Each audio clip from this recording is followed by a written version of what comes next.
The term Western canon denotes a body of books and, more broadly, music and art that have been traditionally accepted by Western scholars as the most important and influential in shaping Western culture.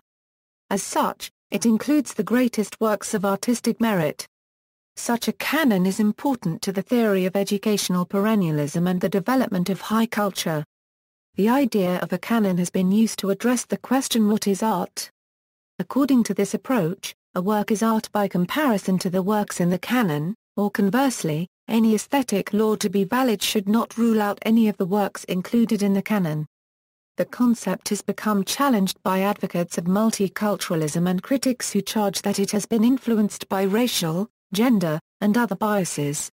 Origins: the process of list-making defining the boundaries of the canon is endless. The philosopher John Searle has said, "In my experience there never was, in fact, a fixed canon. There was rather a certain set of tentative judgments about what had importance and quality. Such judgments are always subject to revision, and in fact they were constantly being revised."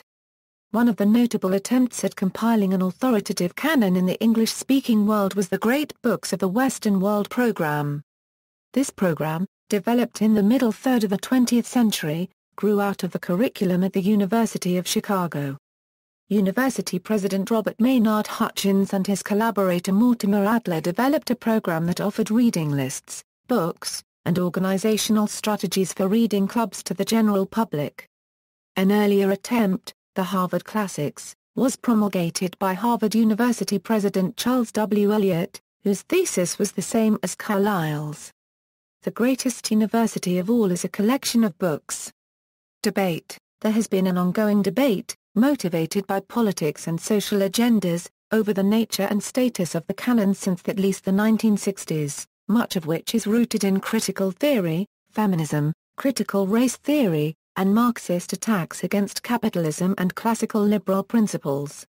In the United States, in particular, the canon has been attacked as a compendium of books written mainly by dead European men, that does not represent the viewpoints of many in contemporary societies around the world.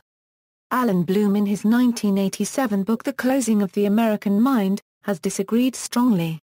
Yale University professor of humanities Harold Bloom has also argued strongly in favor of the canon, and in general the canon remains as a represented idea in many institutions, though its implications continue to be debated. Defenders maintain that those who undermine the canon do so out of primarily political interests, and that such criticisms are misguided and/or disingenuous. As John Searle has written, there is a certain irony in this, that is, politicized objections to the canon in that earlier student generations, my own for example, found the critical tradition that runs from Socrates through the Federalist Papers, through the writings of Mill and Marx, down to the 20th century, to be liberating from the stuffy conventions of traditional American politics and pieties. Precisely by inculcating a critical attitude, the canon served to demythologize the conventional pieties of the American bourgeoisie and provided the student with a perspective from which to critically analyze American culture and institutions. Ironically, the same tradition is now regarded as oppressive. The texts once served an unmasking function. Now we are told that it is the texts which must be unmasked. One of the main objections to a canon of literature is the question of authority, who should have the power to determine what works are worth reading and teaching. Searle's rebuttal suggests that one obvious difficulty with it, that is, arguments against hierarchical ranking of books, is that if it were valid, it would argue against any set of required readings whatever. Indeed, any list you care to make about anything automatically creates two categories, those that are on the list and those that are not. Works which are commonly included in the canon include works of fiction such as some epic poems, poetry, music, drama, novels, and other assorted forms of literature from the many diverse Western cultures. Many non-fiction works are also listed, primarily from the areas of religion, mythology, science, philosophy, psychology, economics, politics, and history.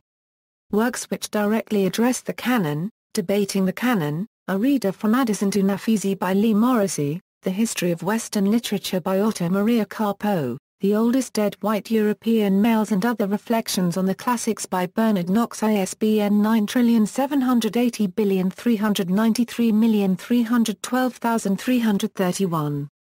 Shakespeare, The Invention of the Human by Harold Bloom, The Western Canon, The Books and School of the Ages by Harold Bloom, Other, The Dictionary of Cultural Literacy by E. D. Hirsch. Examples of shorter canonical lists of most important works include the following.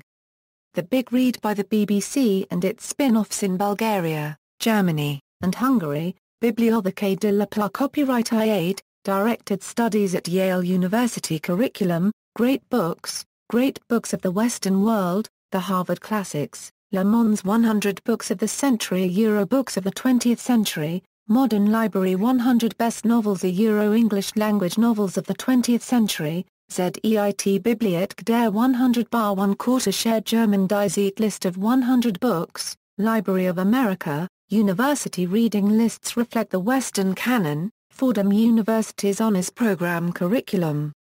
Brigham Young University's Honours Programs Great Works List, Colgate University's Required Western Traditions Class, University of Chicago Core Curriculum, Columbia College Core Curriculum, Concordia University's Liberal Arts College, Dartmouth College's Dialogues with the Classics Program, Hillsdale College's Great Books and Western Heritage Classes, New York University's Mandatory Texts and Ideas Course, Oglethorpe University's Mandatory Core Curriculum Sequence, Princeton University's Interdisciplinary Approaches to Western Culture, St. John's College Great Books Reading List, St. Mary's College of California Collegiate Seminar, Stanford University's Program in Structured Liberal Education Curriculum, University of Notre Dame's Program of Liberal Studies Curriculum, Boston College's Perspectives Program and Honors Program, Reed College's Humanities 110, Trinity Western University's Great Books Reading List. Longer,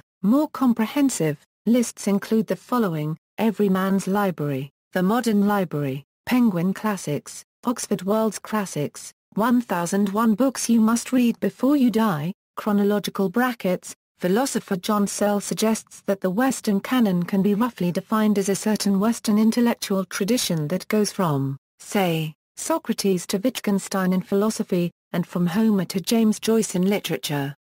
See also, Canons of Elizabethan Poetry, Eastern Press, Euro Books That Changed the World series, Franklin Library, Euro Great Books of the Western World, and Oxford Library of the World's Great Books series, Great Conversation, Classic Book, World Literature, Liberal Arts, List of books banned by governments, Notes and References.